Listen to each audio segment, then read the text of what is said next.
Hey, everybody. Welcome to the Hang on Monday night. We're here with a whole big group of folks that you got to recognize. And if you don't, where you been? I've got a topic that I thought we'd do a round robin with, which is what we usually do on Monday nights.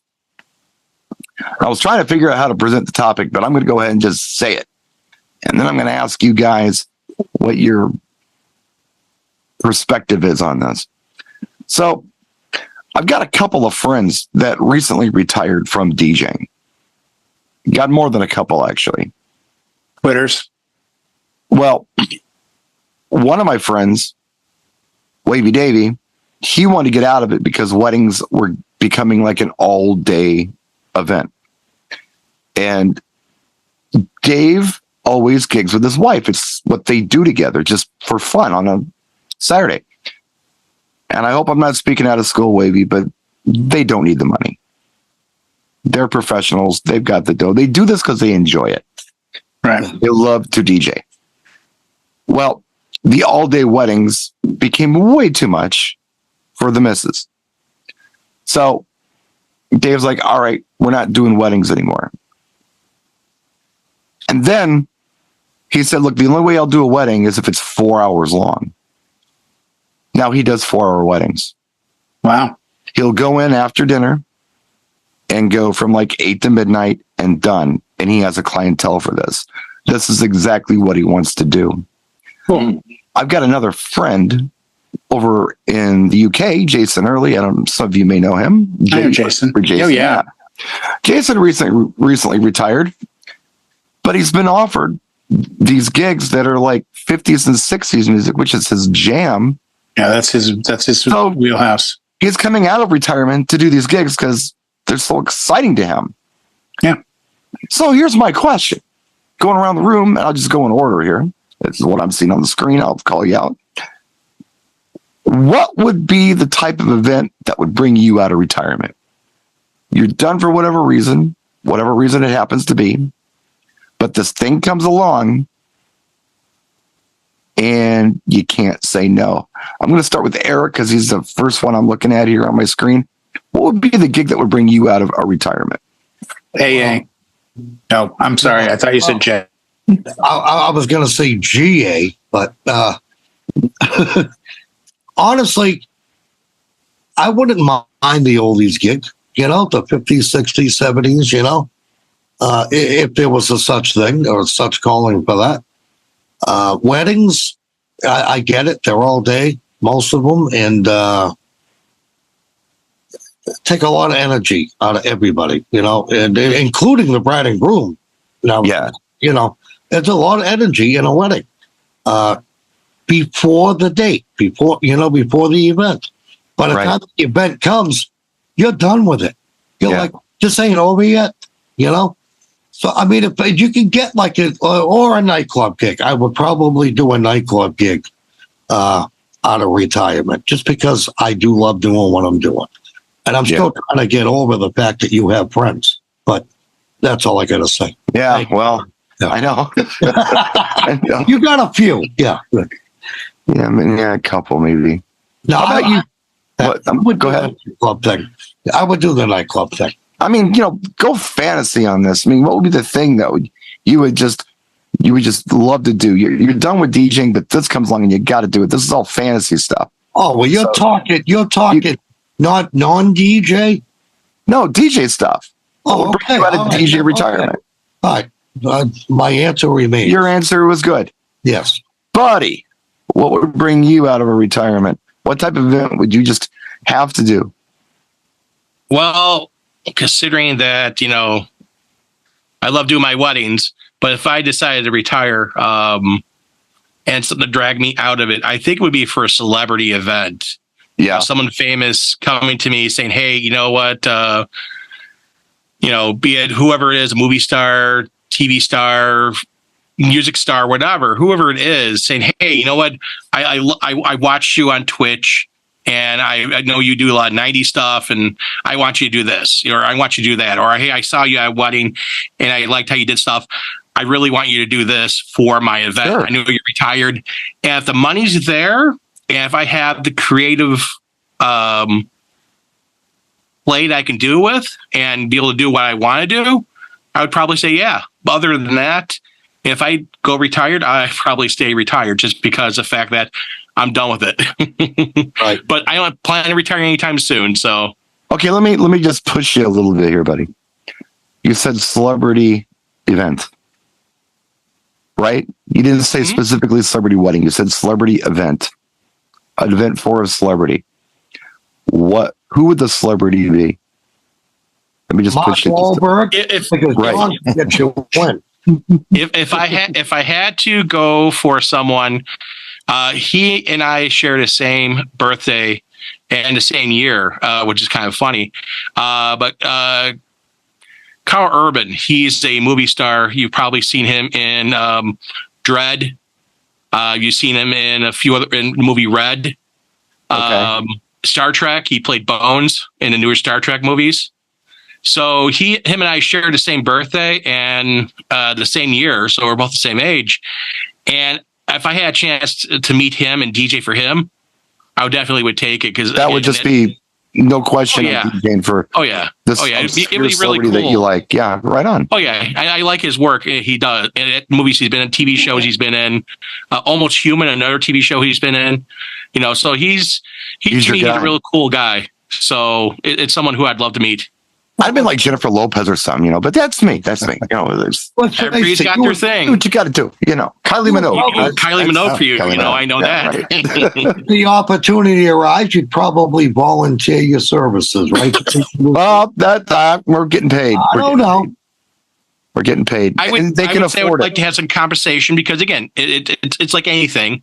But if I, again, depending on what's going on, if I can get like a picture and autograph with him, maybe I'd charge a little bit less, something like that, something for me, something for Something me. that and he my puts wife. no effort into. Right. Exactly. Yeah. If I can get a picture and autograph with him, I'll charge less. Other than that, it's just, standard business kind of attire. John just did one with a famous celebrity. He there to provide music. He's 20, 30 feet away. His job is to provide music, not to interact. But if I can interact with that person, yeah, I would give it more of a discount. But if I'm not interacting, just doing an event, I can say, hey, I did an event for so and so. Fanboy. John, aside from the infamous Mark Wahlberg. Yes, the celebrity gig for his vodka thing, new yeah. tequila, Whatever. Tequila. Aside from Mark Wahlberg, like reaching out to Johnny boy, you got to do my party. What would bring you out of retirement?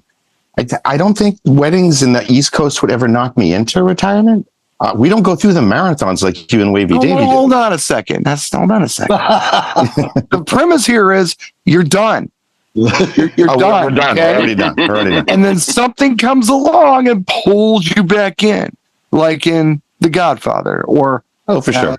Yeah, It would have to be decades. It was when first lit the fire to start DJing happened in the 80s. So any kind of retro thing, because at that point it would be so much further along. 80s, 90s would bring me back if there was some place that was going to have a theme night.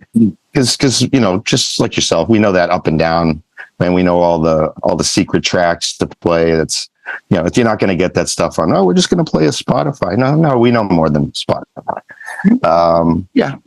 But as I say, we're not killing ourselves either. Our ceremony started at 5:30. The party's done at 10, 11. We're not doing these 14-hour all day ridiculous weddings. So that would never be a case of that the wedding day got too long on the East Coast, anywhere from New Hampshire probably down to the New York border. It's just they don't run that long.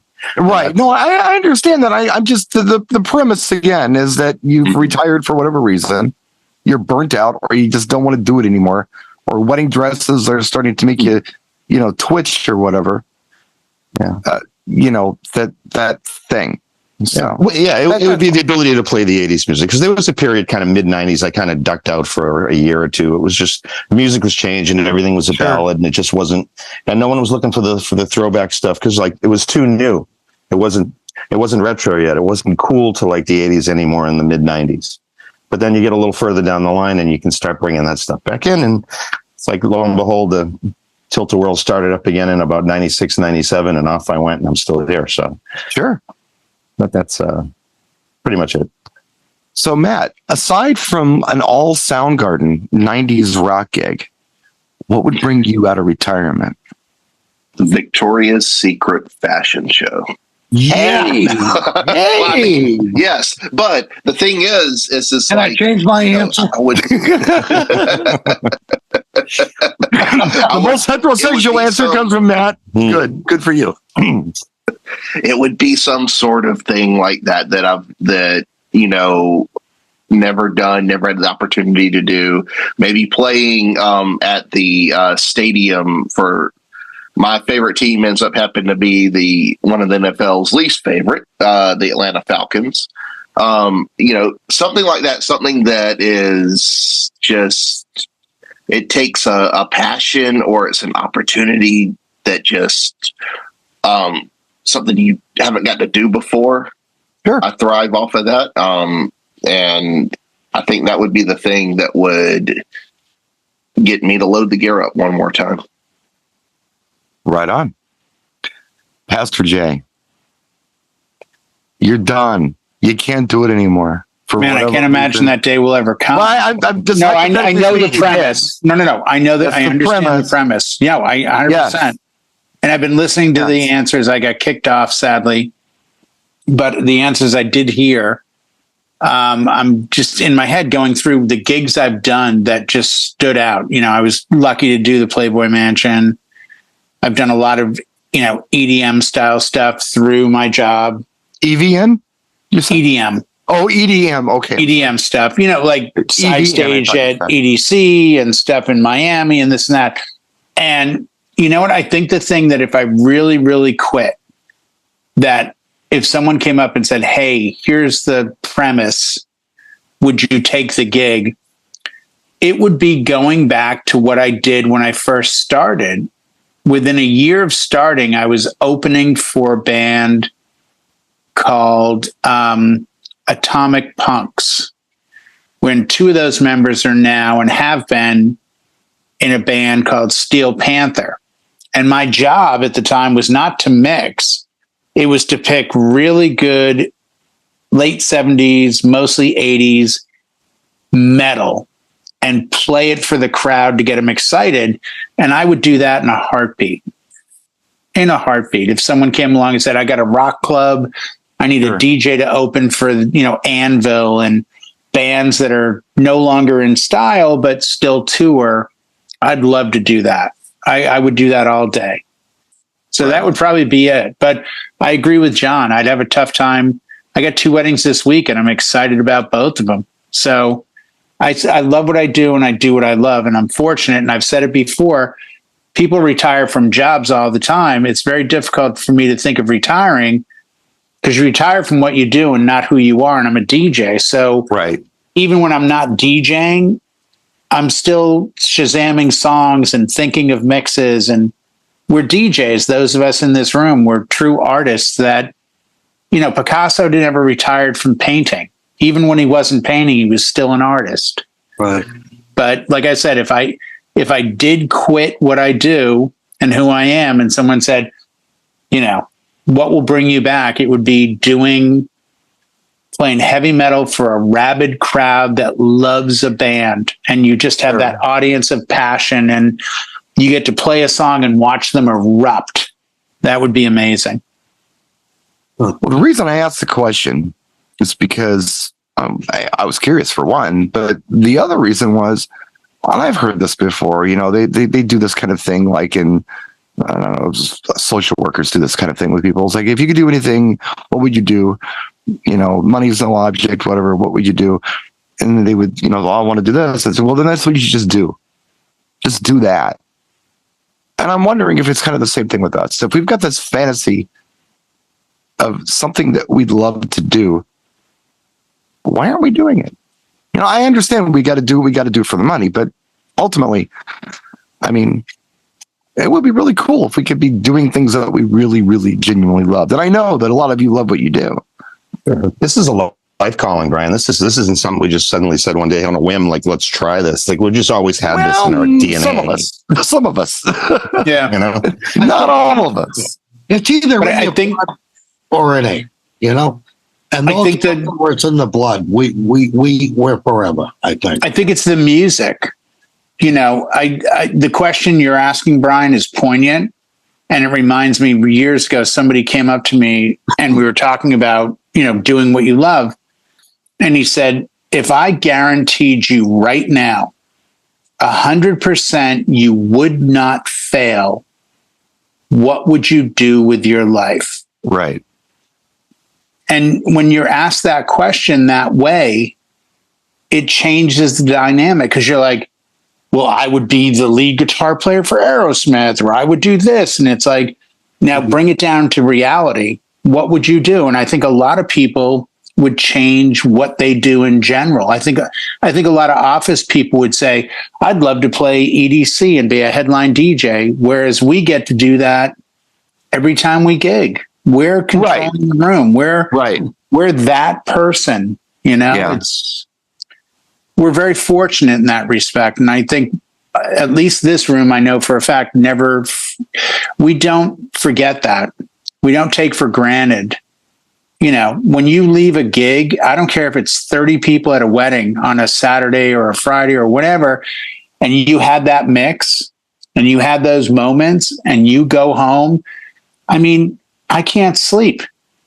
I hear Axl Rose talk about playing Rock in Rio with 200,000. He had a hard time getting to bed. I'm like, I know that feeling. I had a wedding with 45 people, but I had a couple of mixes that were so on point. I'm all jazzed up and excited. I've been real fortunate. I've been real fortunate this year with Safe House, going back to the club, because that was really something I loved when I was young. I didn't know if I'd like it as much going back, but I do. I wish I had stronger audiences sometimes, but that's ultimately. They need to hire better DJs, because then they build a rep. Oh, you mean you in the club? I'm so sorry. I didn't know. It's a different generation now. Yeah. I would. Yeah, but the right people will catch on to that. You're there, and you're not pigeonholed into just playing millennial or we're whatever. Gonna work it. We're gonna work it next year really hard, next season. But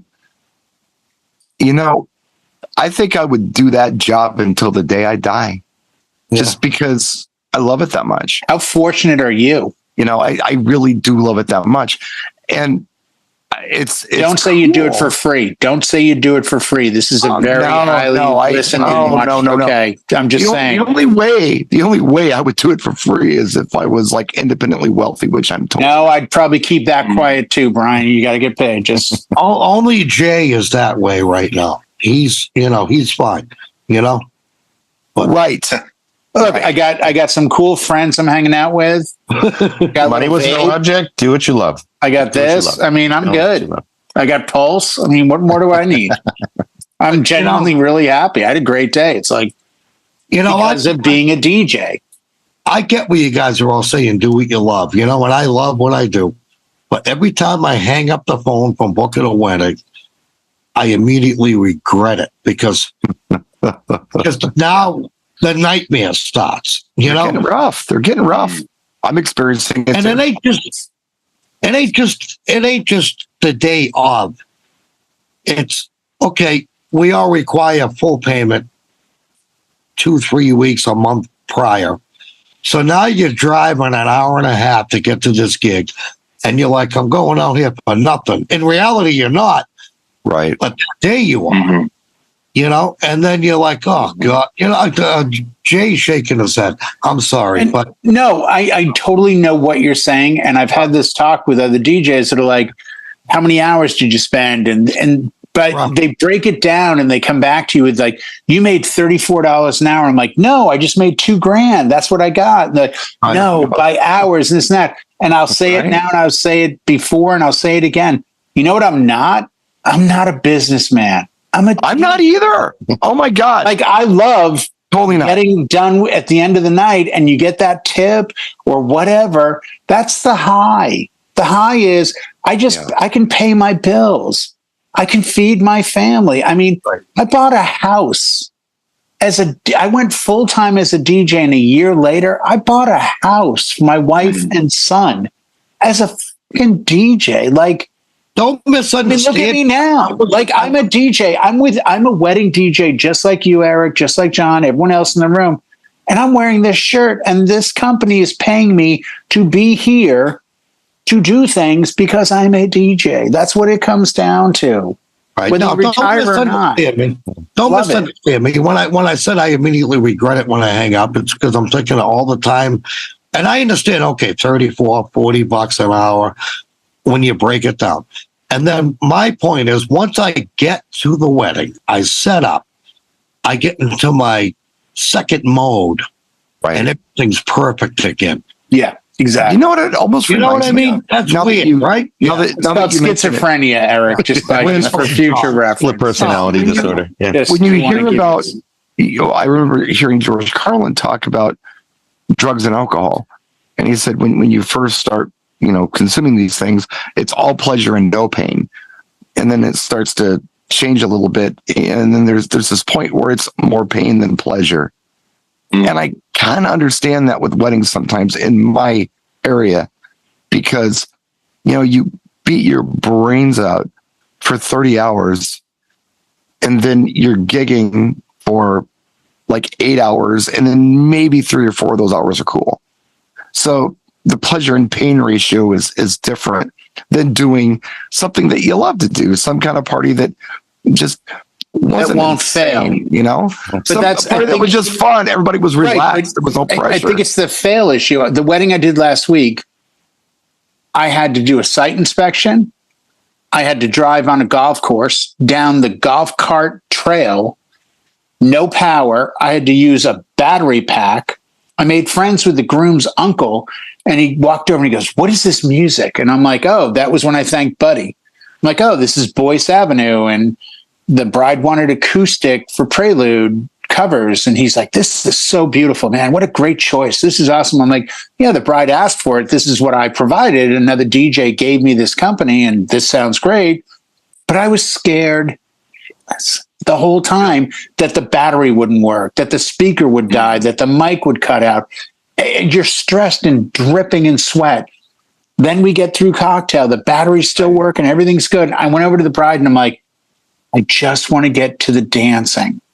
I've got 6 hours of music set up for a 3-hour dance party. And every song, I was telling John, every song was a banger. And all I wanted to do was get to that." It was a phenomenal wedding. It really was a success. Got a beautiful thank you card from the bridegroom with a tip, the whole deal. But it's that stress. And then you walk away and you realize, Brian, you know what? Not everyone can do this. There's a lot of moving parts. A lot of people can play music. Spotify can pick choices. This one can do that. That streaming can do this. But actually making someone's very special day Right. a success. I've been married for 23 years. My DJ Kanan was phenomenal. Did everything right. The right announcements when, the right voicing, the right songs. Everything was perfect. That memory is not going to change in 23 more years or 23 more years. He had a great impact on my special day that I started with my wife, Michelle, and now I've got 2 boys and I've got a life. That's what we do, Brian. We make people's lives better, no matter how much work it takes, no matter how stressful it is. We at the end of it, we impact lives positively. Yes, and they'll never forget that. They want this. Very good point. This topic was supposed to be about us, selfishness. What do we want to do? Not what they want us to do. What do we want to do? Right. And that's not who we are. If you're that's really who I am. DJ, I want to. no, you're not, Brian. You're no. the least selfish Hold on a guy I second. know. Hold on a second. You're not selfish. Hold on a second. I am not selfish, and I play to the audience. But what I don't enjoy is for someone who knows so little about what I do to tell me how to do my job. And that's what I get a lot. Well, that's a given. Yeah. That's a given. I don't enjoy that. If they said, "Look, this is our audience. This is where they're from. This is I say, "You know what? Let me know what kind of songs you like, and give me some direction. I want to get your personality in there." But yeah, I got you. I don't mind that. But when someone who knows nothing about my job tells me how to do my job, I don't dig it. Yeah, I don't like And that. that's what some of those weddings are. Didn't they do that 20, 30 years ago when you started, though? No, 20, 30 years ago when I started, you showed up, they were guaranteed their first song of the night, which maybe they picked, maybe they didn't. The wedding party dance was always to "That's What Friends Are For." Was it Elton John, Dionne Warwick? No, That's the one they always got.